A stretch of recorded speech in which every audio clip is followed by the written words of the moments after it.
Hi, it's Handy Andy Tech Tips here.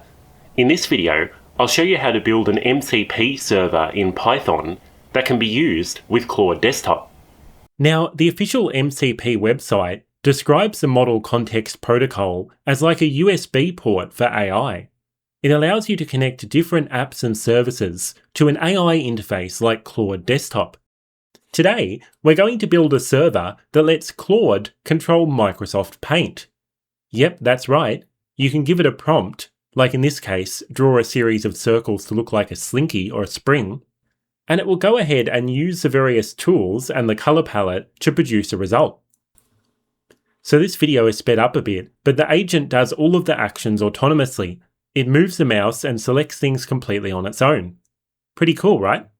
So to start building an MCP server, you'll need to install a few things on your PC. Firstly, you'll need Python for Windows. You'll also need Claude Desktop and an IDE. I'd recommend Visual Studio Code. Now, just a few things to mention. Before playing around with AI agents, especially on your main computer, it's always best to make a backup of your important files in case anything goes wrong. Also, this tutorial assumes knowledge of basic programming concepts, so keep that in mind.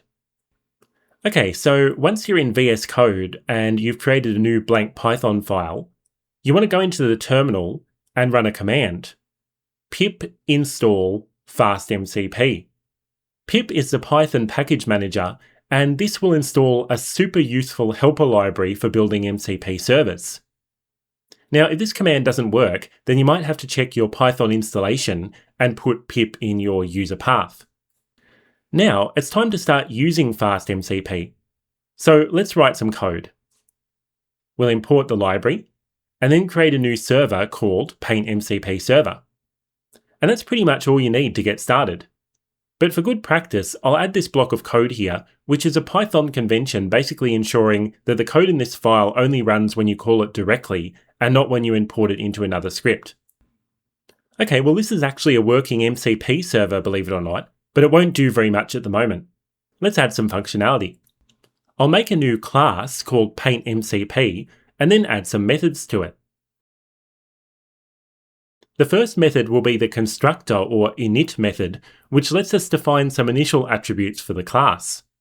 These will be app, in other words, a reference to the Paint app, and window, which means the current Paint window.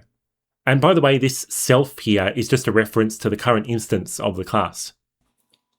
Now we'll make a new method called start, which will allow us to start Paint. So we'll assign the app attribute to be application backend equals UIA dot start mspaint.exe. The UIA means that this will interface with a modern universal Windows app like the Windows 11 Paint.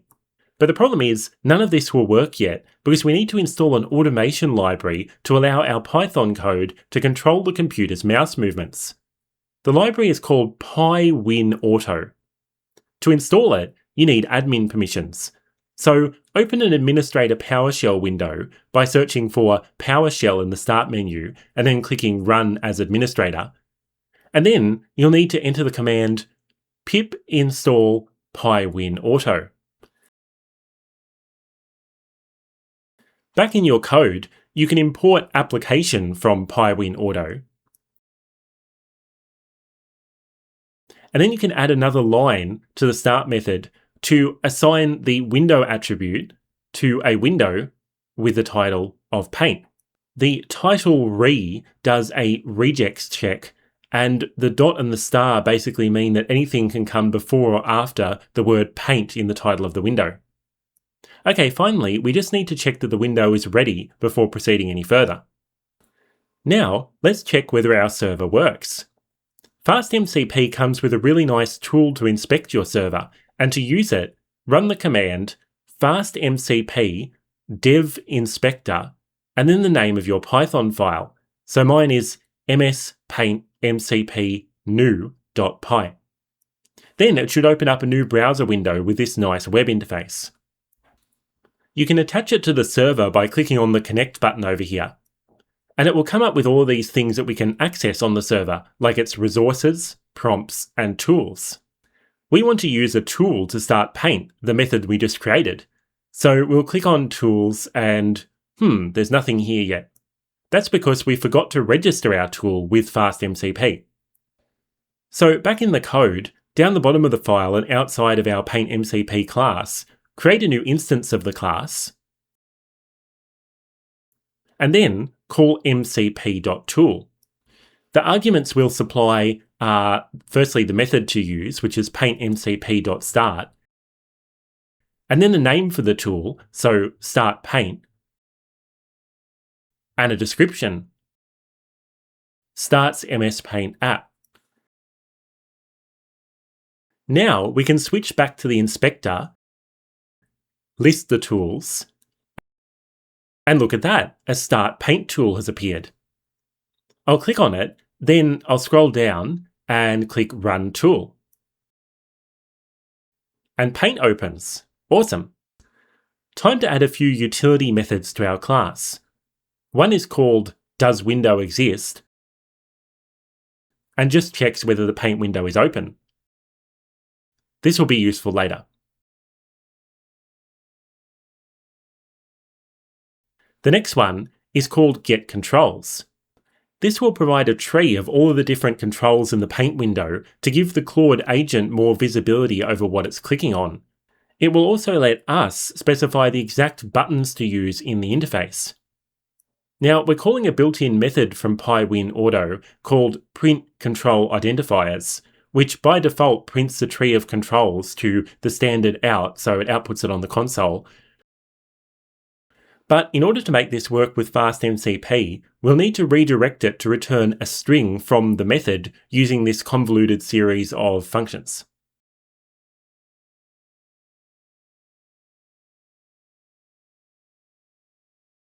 Oh, and then of course we'll need to add a tool for Get Controls because we want it to be able to be used by the agent. Now, when we go back to the inspector and we list the tools again, we can see Get Controls is there. And when I run it, it will output this huge list of all the different buttons, dialogues, panes, menus, and every other control in Paint. Very useful. Okay, now let's actually add some of the drawing logic. The first step is to get the dimensions of the canvas, so the width and height. We'll make a new method for that. After checking whether the Paint window exists using the method we made earlier, and raising an exception if it doesn't, we'll need to find what the canvas control is actually called. Luckily, the Get Controls tool we added should help. If I search in this tree, I can see that there is a control called Using Brush Tool on Canvas with an auto ID of image, and it has scroll bars listed after it. I think that's the control we're looking for. So I'll assign a variable called canvas to self.window.childWindow, where the title includes on canvas. This is because the rest of the title of the control may change depending on which tool is selected, like it said using brush tool before. And then set the auto ID to image. So that should be a reference to our canvas. Then we need to get the rectangle around the canvas. And then we'll get the width and height of that rectangle and return them.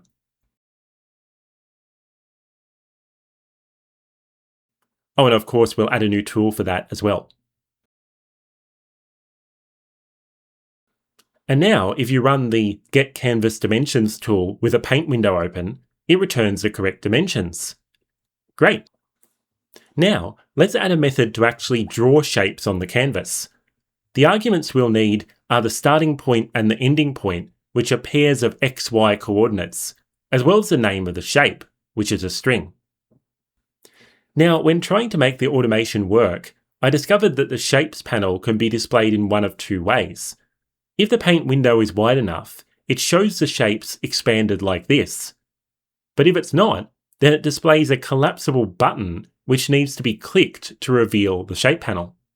So let's make it work in either of these cases. So after checking that the Paint window exists by copying this check that we used earlier, we'll firstly find out if we have a collapsed button or not. I worked out that this has a title of Shapes, an auto ID of collapsed button, and a control type of button.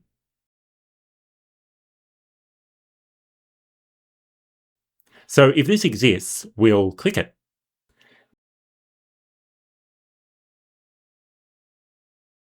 Then we'll wait for 200 milliseconds, or 0.2 of a second, just to make sure that the shape panel has actually opened before we proceed. Okay, now we're going to find the button for the exact shape that was specified, like a square, an oval, or a triangle. So this button will obviously have a title matching the specified shape, and a control type of list item. Again, if this exists, we'll click the input. Otherwise, we'll raise an exception that the shape couldn't be found.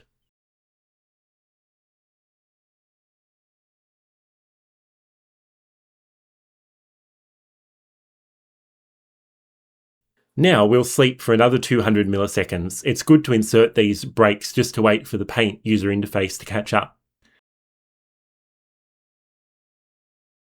We'll need to find the canvas next, so copy the code from earlier which locates the canvas element. Then get the rectangle which has the dimensions of the canvas. Now for the starting point of the shape, the X coordinate to use will be the location of the left side of the canvas added to the X coordinate of the desired starting point. And the Y coordinate will be the location of the top side of the canvas added to the Y coordinate of the desired starting point. The reason for this is that the Paint window, which contains the canvas, could be anywhere on the screen, so we need to draw our shapes relative to its location at the moment. Our ending point, again, will be the position of the left side of the canvas added to the X of our ending point, and the position of the top side of the canvas added to the Y of our ending point. So in visual terms, this means that if I wanted a starting point of 100 pixels X, 100 pixels Y on the canvas, roughly here, but the canvas was 200 pixels from the left and 200 pixels from the top of our screen, the starting point would actually be 300X and 300Y. So it would need to know that to avoid trying to drag the mouse on your desktop, for example, which obviously wouldn't work. Now the last piece of the puzzle is to add a mouse click. It will be with the left button, and the coordinates will be the starting point of the shape. Then we'll get it to move the mouse using drag mouse input. So we'll drag to the end point from the start point with the left mouse button, and pressed being empty means no keys are going to be pressed on the keyboard. All of these things are built into Pywinauto, so it's a very powerful automation library. And of course, before trying it, we'll need to add a new tool down the bottom using this method, which will be called draw shape. Phew, that's a lot of info. Now let's actually try the thing. Go back to the MCP inspector, and I'll first run the tool to start up Paint, and then I'll run the tool to draw the shape. It asked me for a start point, so I'll put in the X and Y coordinates here, an end point, which will be different coordinates, and then a shape type, which will be line. Now let's go.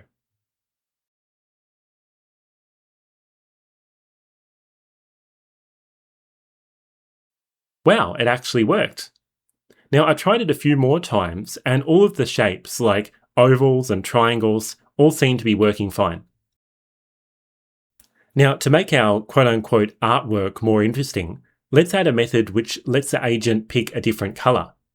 This is pretty simple. Just make a method called selectColor, which takes a string argument of the color to choose. It makes sure that the Paint window exists. Then it finds the color swatch which matches the provided name. These are of type list item, and then it will click on it.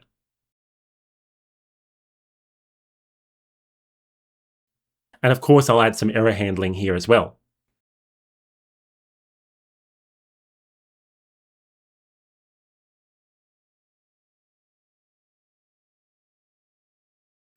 And I'll add the tool as well. Well, guess what? We've finished the code for our MCP server, and here it all is. Well done on making it this far.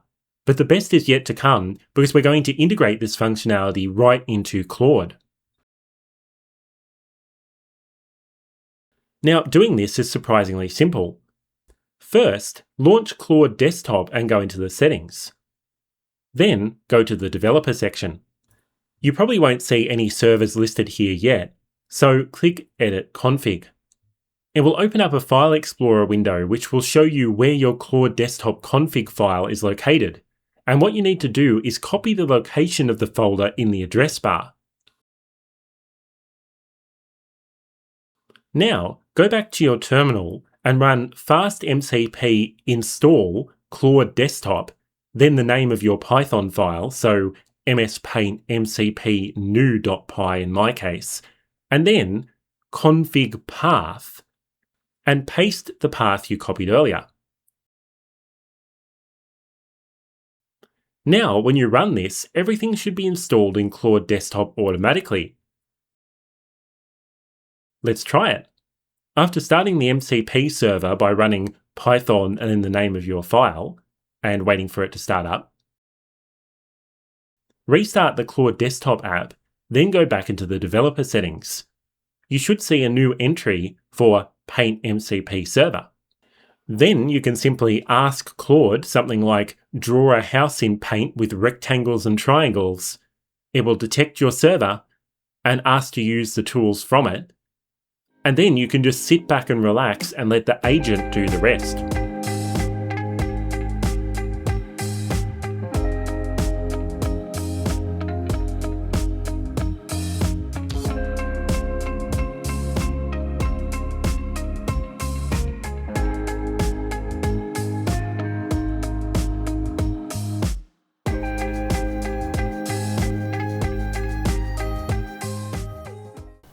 Well, I really hope you found this tutorial helpful. I'm Handy Andy, and thanks so much for watching.